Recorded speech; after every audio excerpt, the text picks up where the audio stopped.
Testing, testing, 1, 2, 3. Testing, mic check. Sure.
Testing, testing, 1, 2, 3, testing.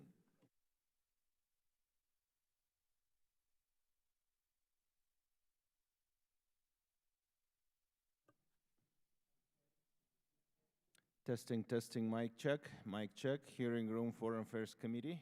Testing, 1, 2, 3. Okay, Testing, got me. 2170 Mic check, Rayburn 1, 2, 3, House 4, Office 5, Building. 6. Mic check, 1, 2, 3, 4, 5, 6. Okay, got me. Good, yeah.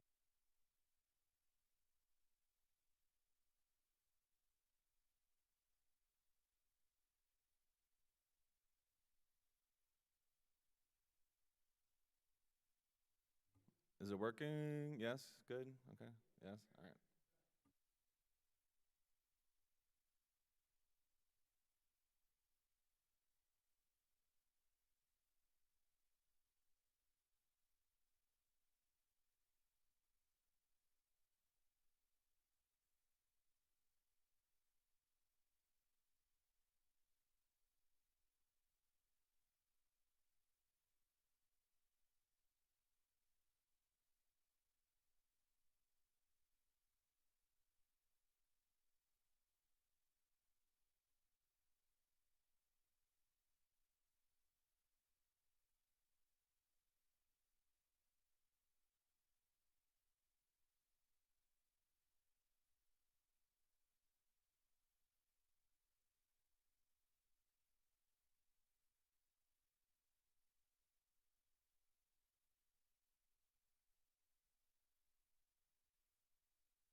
Or may I not? I don't want to lose people. Yeah, just wait like a minute.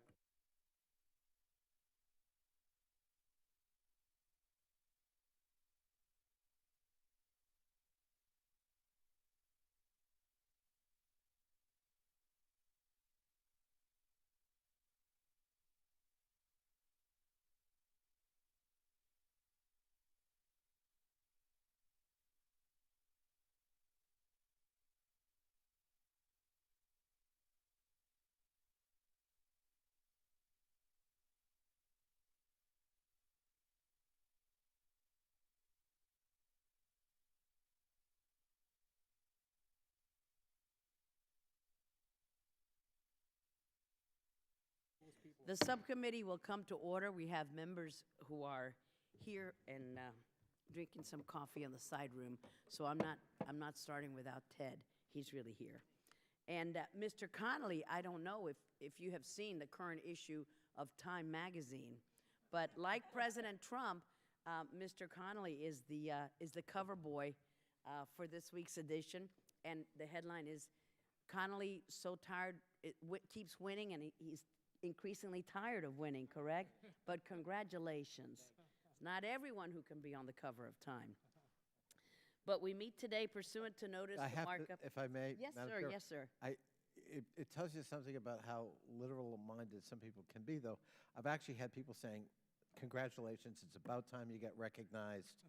Will you sign that cover for me? You know. Oh, well. It's a thank everybody. I'll have to bring my order, my edition, and you can sign it for me as well. We'll auction it, give it to charity. But we meet today pursuant to notice to mark up 7 bipartisan measures. As your offices were previously notified, it is the intent of the chair to consider today's measures en bloc. And so without objection, the following items, which were provided to members earlier this week, are in your packets, are considered as read and will be considered en bloc. House Resolution 185, calling on the government of Iran to fulfill repeated promises of assistance in the case of Robert Levinson, the longest-held United States civilian in our nation's history. House Resolution 218, recognizing the importance of the United States-Israel economic relationship and encouraging new areas of cooperation. Ros-Lehtinen amendment in the nature of a substitute to House Resolution 218. House Resolution 274, condemning the government of Iran's state-sponsored persecution of its Baha'i minority and its continued violation of the international covenants on human rights. Ros-Lehtinen Amendment 28 to House Resolution 274. House Resolution 317, calling for the unconditional release of United States citizens and legal permanent resident aliens being held for political purposes by the government of Iran. Ros-Lehtinen Amendment in the nature of a substitute to House Resolution 317.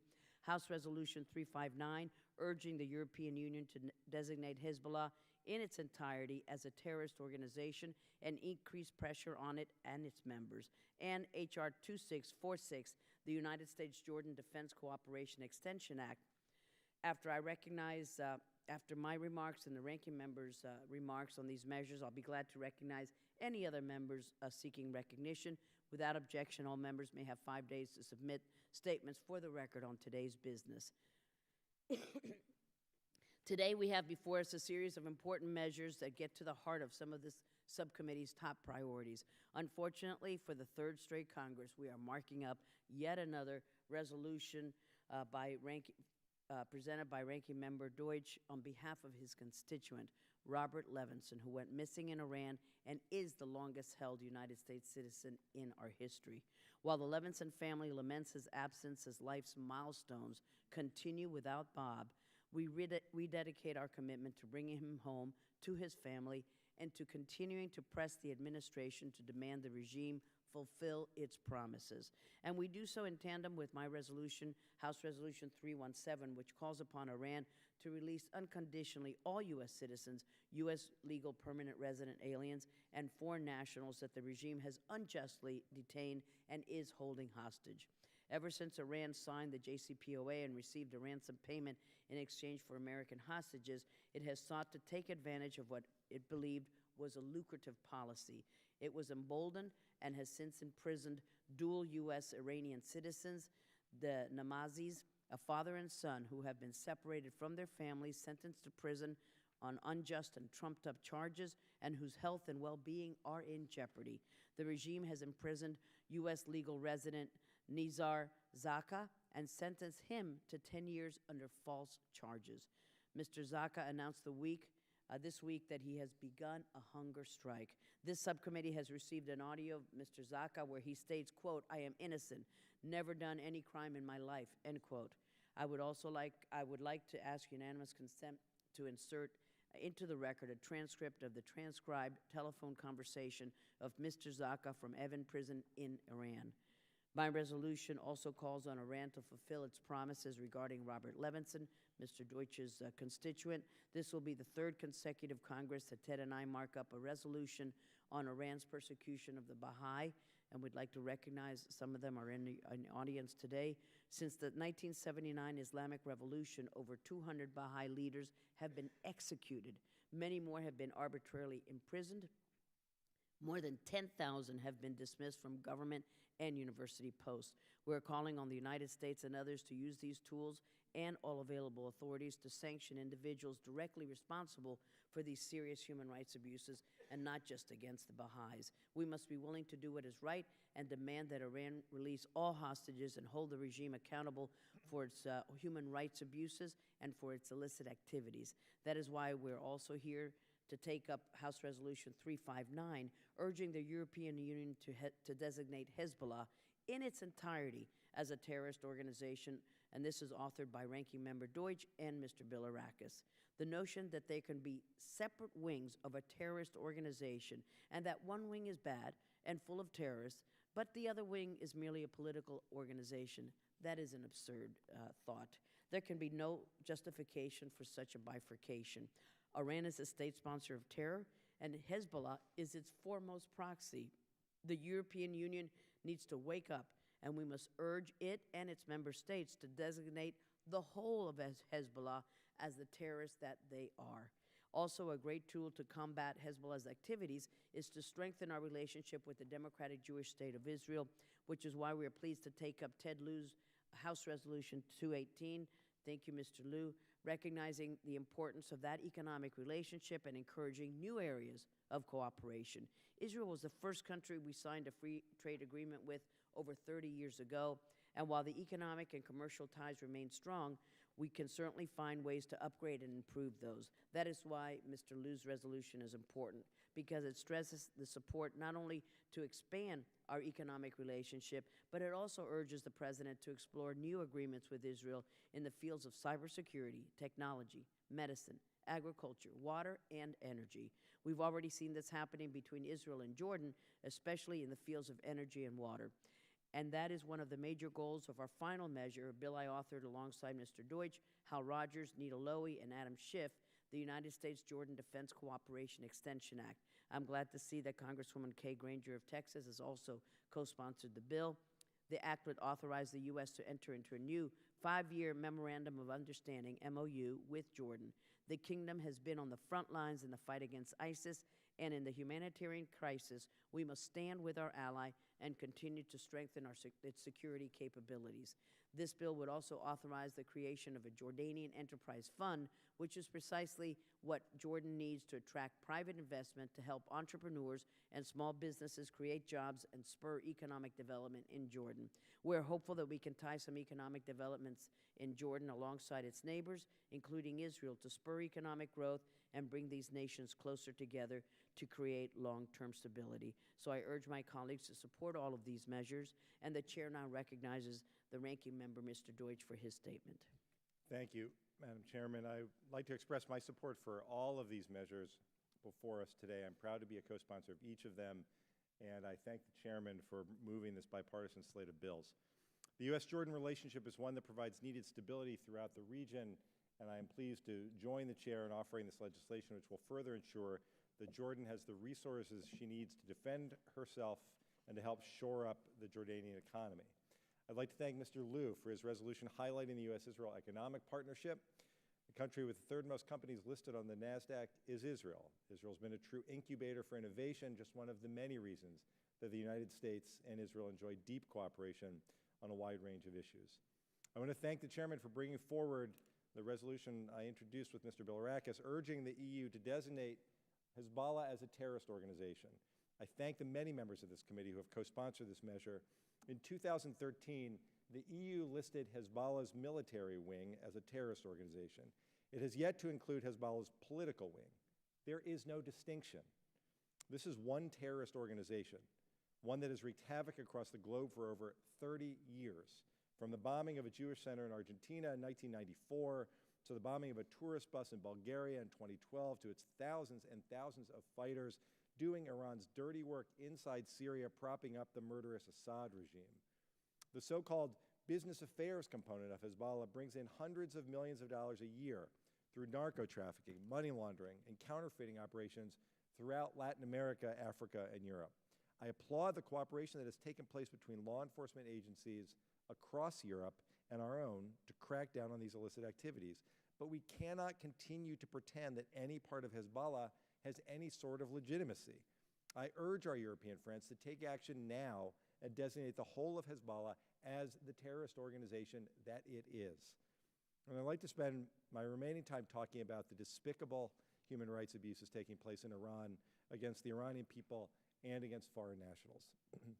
First, House Resolution 274 condemns the horrific persecution of the Baha'i faith in Iran. For years, Baha'is have been subject to government raids on their businesses, their schools, and their homes. They're prevented from working in government jobs, from attending colleges, and from worshiping.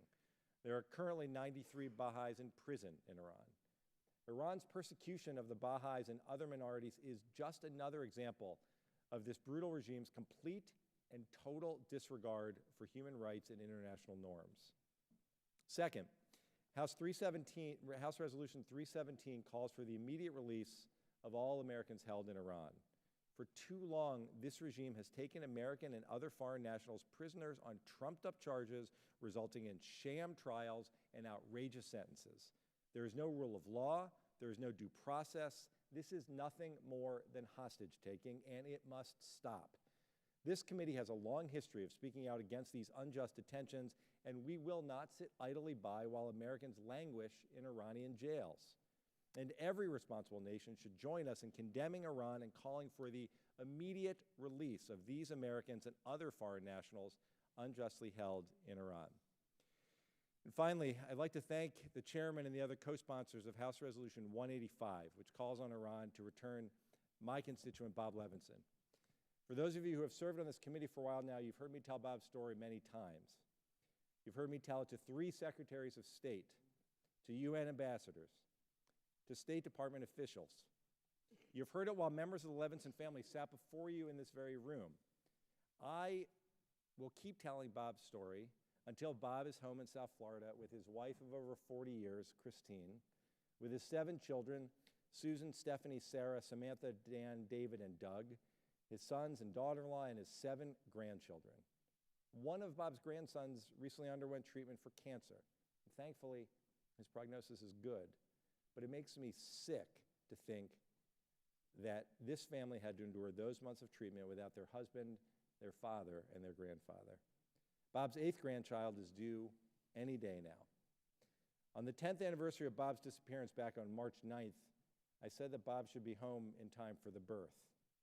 But here we are, 10 years, 3 months, and 20 days from the date Bob went missing in Iran. That is too long for any family to go without their loved one. Iran must return Bob now. If this regime claims it doesn't have Bob, it knows who does. More promises of assistance are too little, too late. The time for action is now. Iran wants sanctions relief. Iran wants foreign investment. Why would any responsible company do business in a country that illegally kidnaps and detains foreigners? And I might ask, why would any reasonable American company do business in a country that kidnaps American citizens? Bob Levinson is now the longest-held American hostage, but I remain hopeful. I'm hopeful that this administration will continue to exert pressure on Iran. I'm hopeful that we will soon welcome Bob home to Coral Springs, Florida. I'm hopeful that Bob will be home to see the birth of his next grandchild. Madam Chairman, you have been a heroic ally with me in this effort. I thank you for being my partner. I thank you for bringing forward all of these bipartisan measures today and for continuing to conduct this committee in such a strong bipartisan manner. And I yield back. Thank you so much, Mr. Deutsch, and I'm sure the family is just so grateful for you being a fighter for Bob all the time. Thank you, Ted. Mr. Shabbat of Ohio. Thank you, Madam Chair. Thank you for holding this hearing, this markup this morning. I first want to speak briefly on HRES 185 by first commending you and also Mr. Deutsch for your relentless dedication to the case of Robert Levinson. As my colleague mentioned, the longest held U.S. Civilian hostage in American history. And I'd like to associate myself with both of the remarks that you made this morning and not repeat everything. I know that my colleagues will continue to press this issue. The U.S. Has consistently called for the safe return of Mr. Levinson and requested Iranian assistance in the matter. And the administration and our allies must continue to include Mr. Levinson's disappearance in any future communications with Iran. Iran has continued to make promises, yet no tangible results. Unfortunately, it's probably not surprising as we are talking about Iran here. I also rise in support of HRES 218, a resolution that I co-sponsored. It aims to strengthen the U.S.-Israel economic relationship. A strong economic partnership is critical to Israel, and it's also obviously in the United States' best interest as well. Israel continues to be one of our, if not our strongest allies on the globe, and we want to make sure that that continues. Furthermore, in light of Ambassador Haley's remarks, and she, of course, was before the full committee as recently as yesterday, regarding the UN Human Rights Council's targeted assaults on Iran, this legislation is particularly timely. As we all know, Israel consistently seems to be the target of all things the Human Rights Council in the UN. They spend, it seems, at least half their time targeting Israel, criticizing Israel. It's absolutely absurd. And then they'll say nothing about human rights abuses in Venezuela or Cuba or a whole range of other pretty horrible places right now for human rights on the globe. Yet Israel consistently is a target. So I think this is very timely that we're passing this today. We have to show our partners all around the world that we will continue to support Israel in every possible way, and HRES 218 reaffirms that position. So I would urge my colleagues to support all of the measures we have before us. I think they're all good, but I wanted to particularly talk about those two. Thank you very much. Thank you, Mr. Shabbat. Thank you for your words. And now we'll turn to cover boy, Mr. Connolly. Thank you, Madam Chairman. And thank you for bringing these bipartisan bills to us today. I'm proud to support all of them. I would ask unanimous consent that I be added before we vote to as a co-sponsor. Without objection, we'll do so. HR 2646. Thank you. And I particularly want to thank my friend and colleague Ted Deutsch for his passion and commitment to the Levinson family and to the cause of Bob Levinson. Everything he said is absolutely correct. No civilized nation can kidnap somebody visiting that country with impunity indefinitely and with no cause. And that's not the rule of law. That's not how civilized nations behave. And we certainly hope Mr. Levinson can be rejoined with his family at the earliest possible time. Madam Chairman, I think it's also important. I was listening to my friend Mr. Shabbat, and I agree with him about the hypocrisy involving human rights in Israel in the Human Rights Commission at the United Nations. But I think it's important we have to be consistent. It would be nice if the President of the United States would speak out about human rights when he has the opportunity, an opportunity he did not choose to use when he visited Saudi Arabia, an opportunity he did not choose to use when he visited with the Russian foreign minister. And one could go down the list. It is vital that we speak with one voice and that we speak consistently in upholding rule of law and universal human rights, whether it be in Cuba or Iran or Venezuela.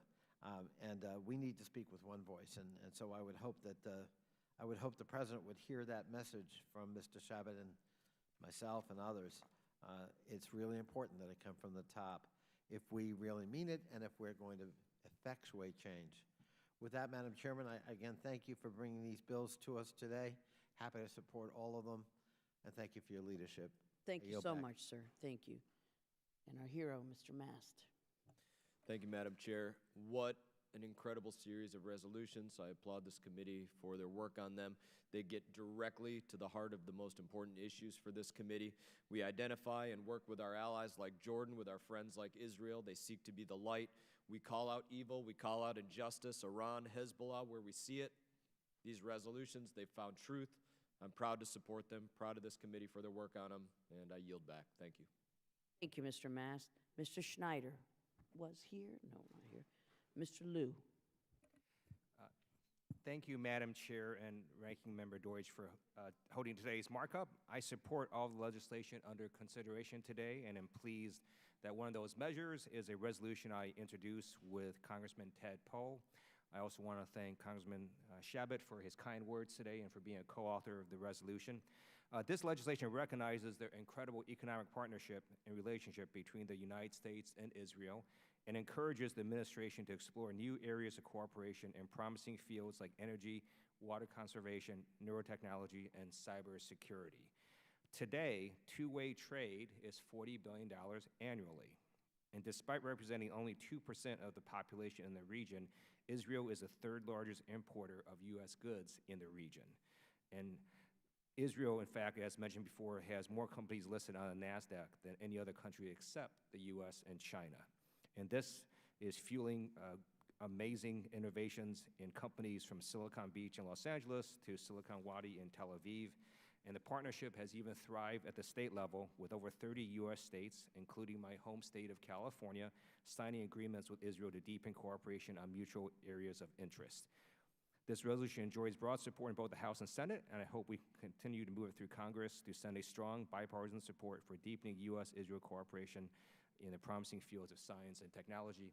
And with that, I yield back. Thank you so much, Mr. Liu. Mr. Schneider of Illinois. Thank you, Chairman, and I want to thank Chairman Ros-Lehtinen and Ranking Member Deutsch for holding this markup today. I appreciate the timely consideration of these bipartisan pieces of legislation that address key foreign policy issues, and also wish to express my support for all of them. One such issue is the terrorist organization Hezbollah and its impact around the globe. I was pleased to see that in 2013, the European Union designated Hezbollah's military wing as a terrorist organization. But this is simply not enough. That is why I am proud to co-lead with my colleagues HRES 359, which is a resolution that urges the EU to designate Hezbollah in its entirety as a terrorist organization. The resolution also expresses appreciation to the EU for progress in countering Hezbollah activities since the 2013 designation, and urges the EU to increase pressure on the group by freezing assets in Europe, prohibiting fundraising activities, and improving cross-border cooperation between EU members in combating Hezbollah. I'm also proud to co-sponsor HRES 218, which highlights the importance of the U.S.-Israel economic relationship and encourages continued cooperation in the fields of science and technology.